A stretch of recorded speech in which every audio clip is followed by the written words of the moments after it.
আমার সাদা মনে একটাই প্রশ্ন, ঠিক আছে? মানে একটা সার্কাসের মতন চলছে। আমি আজ পর্যন্ত এত এত কখনো প্রবলেমেটিক কোনো সিচুয়েশনে পড়ি না, যেটা আমি আজ মানে এখন 1:30 বাজে যখন আমি ভিডিওটা শ্যুট করি, ঠিক আছে? মানে আমাদের রাজ্য পশ্চিমবঙ্গ, আমাদের রাজ্যের যে মুখ্যমন্ত্রী তার নাম মমতা বন্দ্যোপাধ্যায়, তার হাতেই যে স্বাস্থ্য আছে, তার হাতেই পুরো ওয়েস্ট বেঙ্গলের এন্টায়ার পুলিশ ডিপার্টমেন্ট আছে, ঠিক আছে?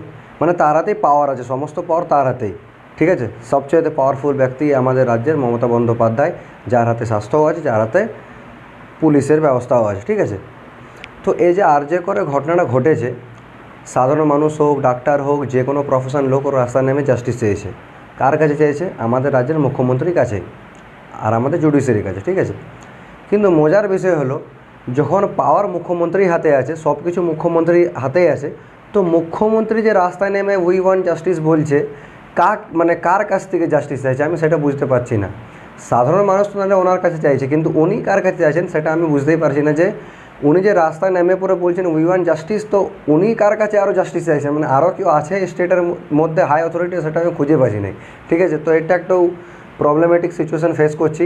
তো যদি ওনার পার্টির কোনো প্রবক্তা হোক বা অন্য কোনো পার্টির প্রবক্তা হোক বা কোনো সাধারণ মানুষ হোক বা কোনো রাজনীতি বিশেষজ্ঞ হোক, যদি এই প্রশ্নের যদি উত্তর আছে তা আমাকে একটু জানান। মানে আমার ঘুম তো হচ্ছে না, তো এই জন্য আমার একটু অসুবিধা ফিল হচ্ছে, ঠিক আছে? যে উনি কার কাছে জাস্টিস খুঁজছেন, এটা অল্প ভাবার বিষয়। যে যার হাতে পাওয়ার আছে, যে সব কিছু পারবে করতে, উনি আবার রাস্তায় নেমে পড়ে, মানে উনি নেমে পড়ে তার এগেনস্টেই, মানে আমি নিজেই রাস্তায় নেমলাম আর আমি আমার এগেনস্টেই মোর্চা বার করছি, এরকমের জিনিস একটা চলছে, ঠিক আছে? তো একটু দ্বিধায় আছি, তো যদি কেউ পারো তাহলে সলভ করে দাও, ভালো হবে আমার।